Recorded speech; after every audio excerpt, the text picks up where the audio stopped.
Grand Rising. Buenos dias. Good afternoon. This is Divina Vanessa. We are on our spiritual altar, The Beginning, week 5, day 32. The music that we have in the background comes from YouTube, the Master of Abundance. It's called Waterfall of Abundance. It is an amazing frequency. Definitely suggest to see if maybe it resonates with you. So let's get this party started.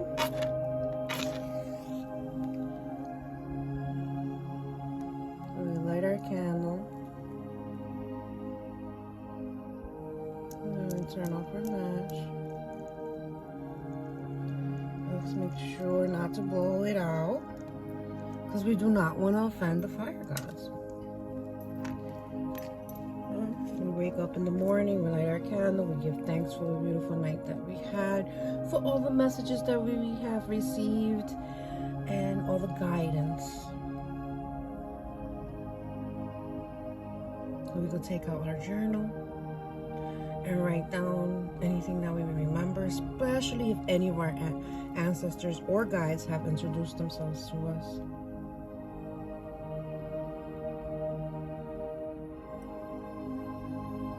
We also write how we're feeling, because it's very vulnerable at this point. Like, you're already into 32 days consecutively of praying and communicating with your guides. At this point, if nothing has happened, you're doubting yourself, or you might be a little scared because things have started to move around. You start seeing the world in a completely different light.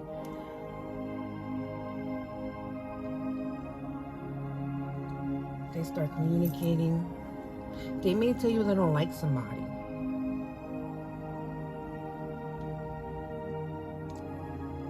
And if somebody, for energy from a different frequency that once lived and now is no longer here, takes out the time to let you know so-and-so is no good for you, you should listen, because they see conversations we'll never see.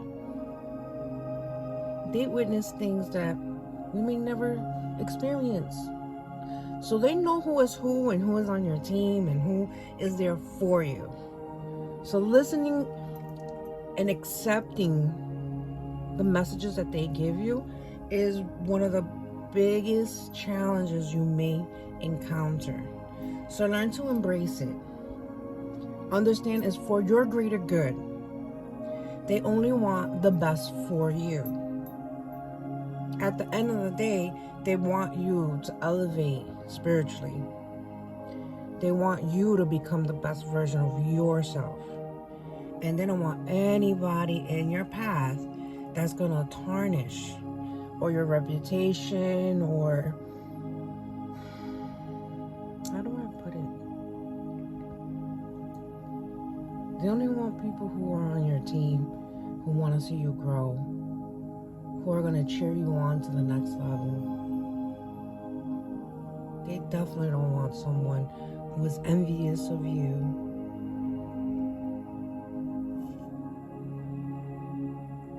At this point, you're going to start gravitating towards like-minded people.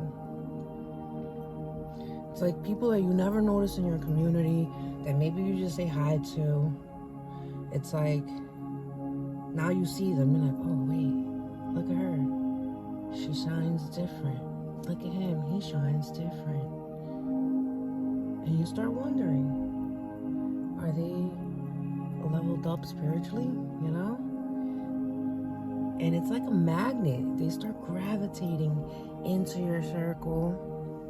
You start meeting all these new positive people who are on a positive path. And I had someone reach out to me and let me know that they were so grateful that in this stage of their life, we were able to we cross each other's paths, especially now that I've decided to show you guys this part. She said nobody had explained it to me that way. It's like like the Hooked on Phonics version. It's so clear. I feel like I'm at one with the universe because I have people that I could discuss the stuff that's going on in my life. And she was so grateful. I mean, that's what it's all about at the end of the day. Like for me, with this, is helping someone who is on their spiritual journey, who doesn't know what to do and has tried other things, but they just, I don't know, it hasn't resonated with them.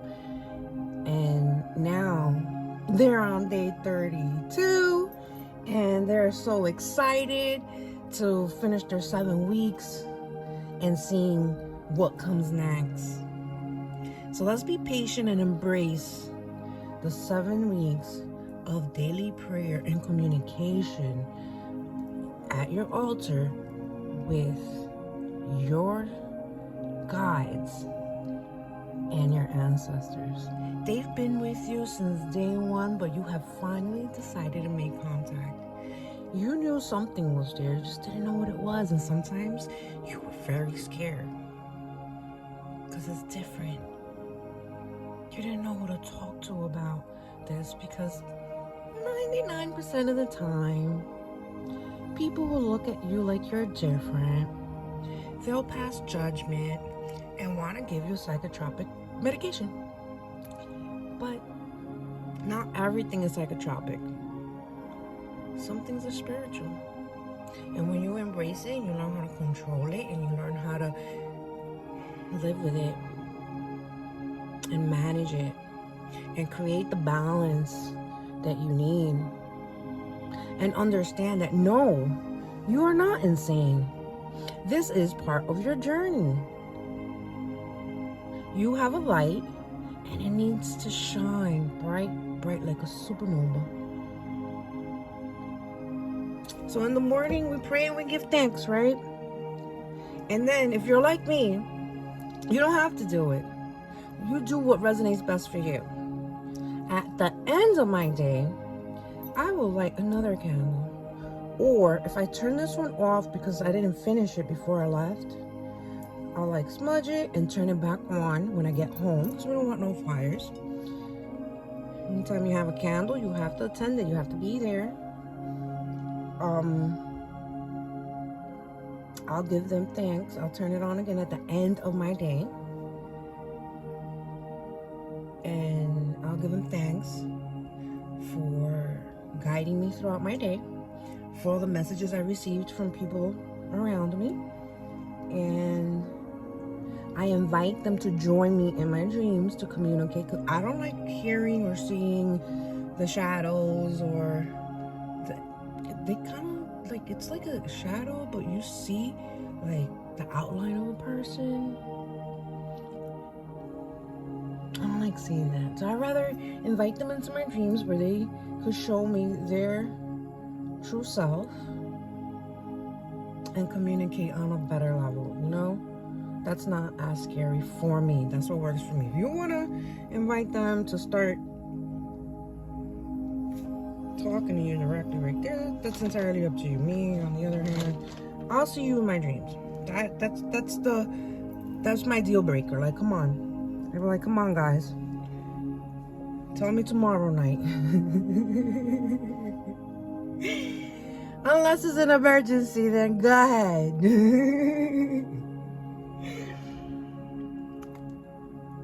I also I'll clean myself. Like if I feel like it's heavy, I'll go over my body like this from head to toe and I'll throw it into the water and I release that negative energy. It's like any negative energy that I've picked up throughout my day, I leave it here.